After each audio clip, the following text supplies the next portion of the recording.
नमस्कार, FM news देख रहे हैं आप। मैं हूं आपके साथ नेहा वालिया। बैंकों के प्राइवेटाइजेशन समेत अन्य सरकारी फैसलों के विरोध में अलग अलग कर्मचारी यूनियन ने 28 से 29 यानी 2 दिन हड़ताल का आह्वान किया है, जिसका असर बैंकों के कामकाज पर पड़ेगा। आज और कल अलग अलग कर्मचारी संगठन 2 दिनों के हड़ताल पर जा रहे हैं और इस हड़ताल के साथ ही लगातार 4 दिनों तक बैंक बंद हो गए हैं।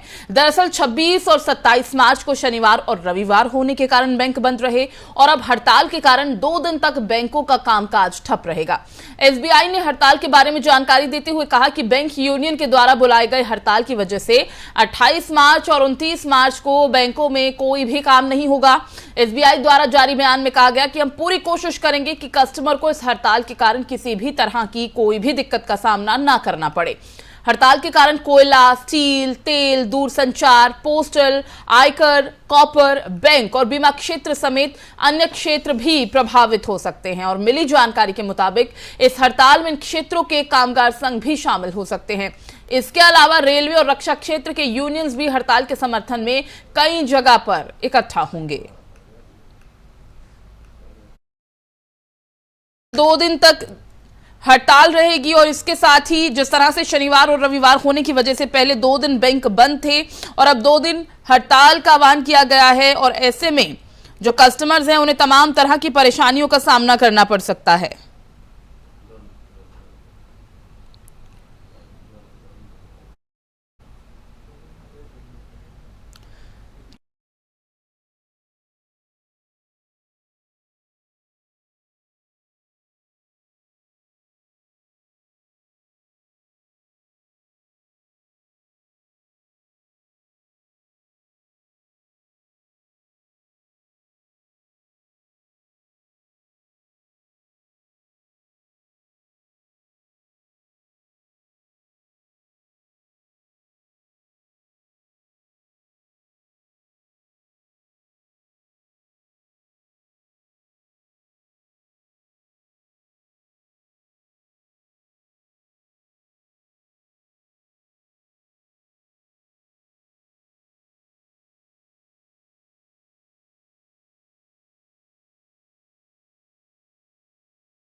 तो बैंक कर्मचारियों की तरफ से इस हड़ताल का आह्वान किया गया है। पूरे 2 दिन तक ये हड़ताल यूं ही जारी रहेगी।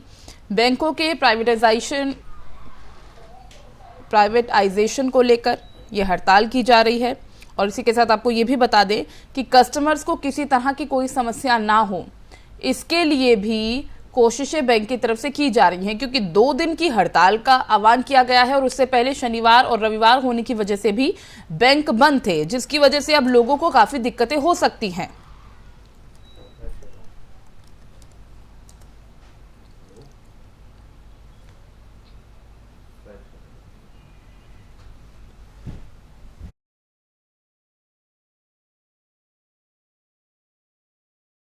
के साथ हमारे संवाददाता वरुण कुमार का रुख कर लेते हैं। दिल्ली से वरुण है हमारे साथ। वरुण, बैंकों की 2 दिन की ये हड़ताल आज से शुरू हो गई है, यानी कि अब 4 दिन तक लोगों को बैंकों से संबंधित तमाम समस्याओं का सामना करना पड़ सकता है। क्या अपडेट अभी आपको मिल पा रही है इस हड़ताल के चलते?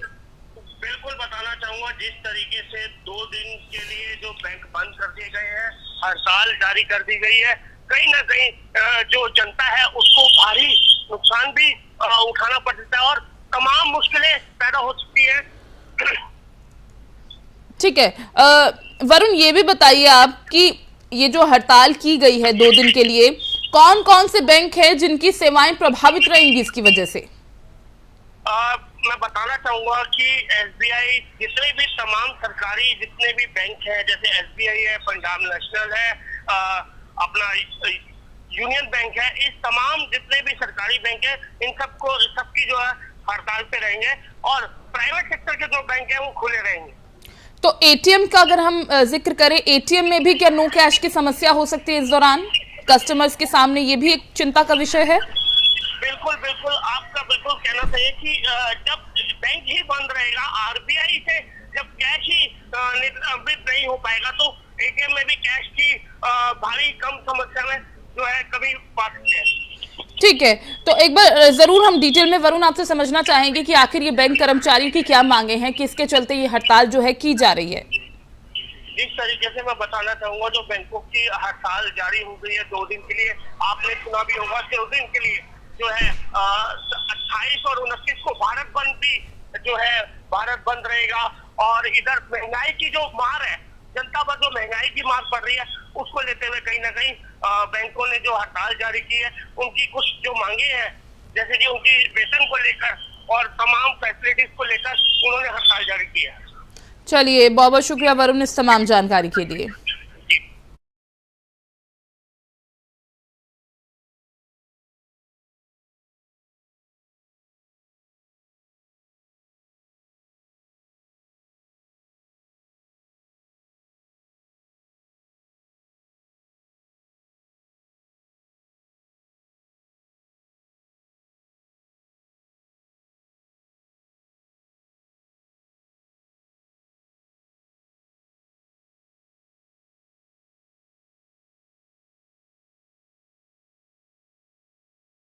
आगे प्रमोद सावंत आज सोमवार को दूसरी बार गोवा के मुख्यमंत्री पद की शपथ ग्रहण करेंगे। प्रमोद सावंत के शपथ ग्रहण समारोह के लिए बम्बोलिम के डॉक्टर श्यामा प्रसाद मुखर्जी स्टेडियम में भव्य आयोजन किया गया है। तमाम तैयारियां इसे देखते हुए पूरी कर ली गई हैं।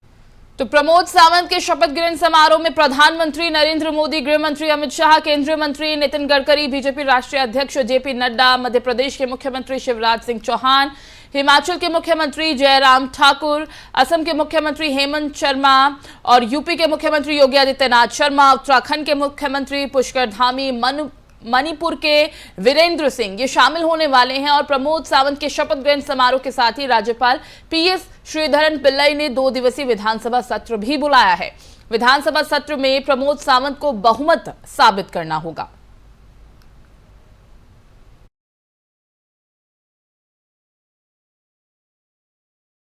बढ़ते आगे, दुबई एक्सपो में भारत की धूम है। दुबई में भारत के पवेलियन में अब तक लगभग 17 लाख लोग आ चुके हैं, जिसमें लोग योग, पर्यटन, कपड़ा, आयुर्वेद और तरह तरह की भारतीय प्रदर्शनियों को देखने के लिए बेहद उत्साहित दिख रहे हैं। ये कहना है केंद्रीय मंत्री अनुराग ठाकुर का। उन्होंने दुबई एक्सपो को लेकर क्या कुछ कहा, आपको सुनवाते हैं।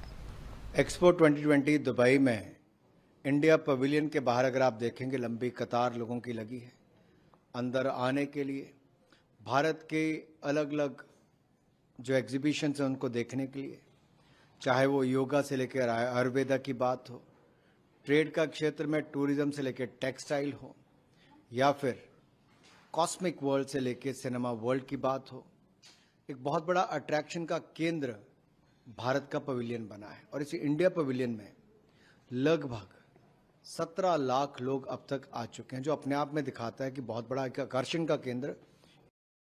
और देश में पेट्रोल की बढ़ती कीमतों पर विपक्ष के बयानों को लेकर केंद्रीय मंत्री पीयूष गोयल ने निशाना साधा है। उन्होंने क्या कुछ कहा, वो आपको सुनवाते हैं। जो अंतर्राष्ट्रीय स्थिति है उसमें आज पूरे विश्व में कीमतें बढ़ी हुई हैं।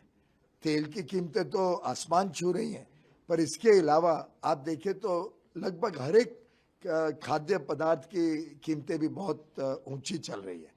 जो ये क्राइसिस हुआ है, इसके कारण फर्टिलाइजर में प्राइसेस में भी बहुत तकलीफ आई है।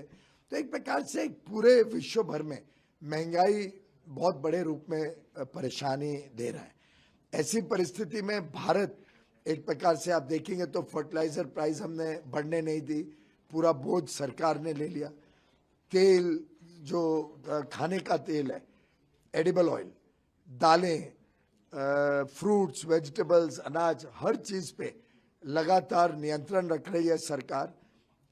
आपने पहले के ज़माने में जब सुना होगा, देखा होगा, याद होगा आपको कैसे दाम चढ़ जाते थे। अब हम सब चीज़ों पे लगभग डेली मॉनिटरिंग करते हैं और जहाँ जहाँ पॉलिसी इंटरवेंशन लगती है उसके तहत भी चीज़ों को नियंत्रण में रखने में सफल हुए।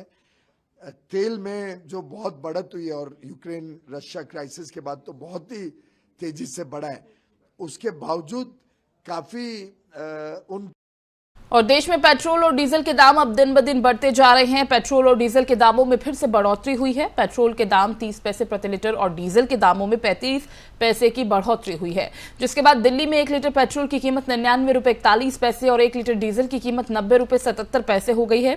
मुंबई में पेट्रोल की कीमत 114 रुपए 19 पैसे प्रति लीटर और डीजल की कीमत 98 रुपए 50 पैसे प्रति लीटर हो गई है। ये भी बता दें कि हाल ही में कच्चे तेल की कीमतों में तंग आपूर्ति के डर से लगभग 35 से 40% की वृद्धि हुई। 4 महीने से ज्यादा के अंतराल के बाद पिछले हफ्ते मंगलवार को पहली बार इन कीमतों में बदलाव किया गया था, जिसके बाद पिछले 7 दिनों के अंदर 6वीं बार ईंधन महंगा हुआ है। आशंका है कि रूस के खिलाफ मौजूदा प्रतिबंध ज्यादा वैश्विक आपूर्ति को कम कर देंगे और विकास को प्रभावित करेंगे। कच्चे तेल की कीमत सीमा भारत के लिए चिंता का विषय है, क्योंकि इससे पेट्रोल और डीजल 15 से 25 रुपए महंगा हो सकता है। फिलहाल भारत अपनी जरूरत का करीब 85% कच्चे तेल का आयात करता है।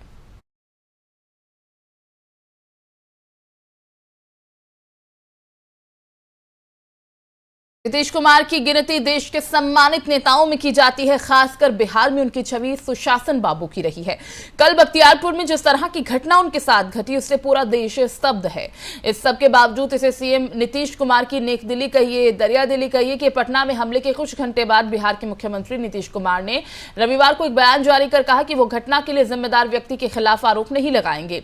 बिहार सरकार की एक आधिकारिक विज्ञप्ति के मुताबिक जांच में पता चला कि हमलावर मानसिक रूप से अस्थिर है। आरोपी इतिहास को देखते हुए सीएम ने कानूनी कार्रवाई नहीं करने और उसके इलाज में मदद करने का फैसला किया है।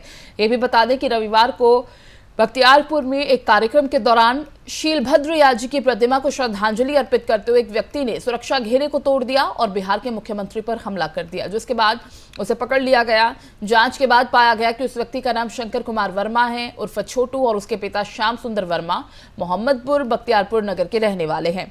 हमलावर से बात करने पर पता चला कि वो व्यक्ति मानसिक रूप से बीमार है। उसके परिवार ने सूचित किया कि उसकी मानसिक हालत स्थिर नहीं है। 2 साल पहले उसने एक 2 मंजिला इमारत की छत से कूदने की कोशिश की थी। पहले भी फांसी लगाकर आत्महत्या का प्रयास कर चुका है। पूरी बात के बाद मुख्यमंत्री नीतीश कुमार ने निर्देश दिया है कि उसके खिलाफ कोई कानूनी कार्रवाई नहीं की जाए, बल्कि उसके इलाज के लिए उसे सहायता दी जाए।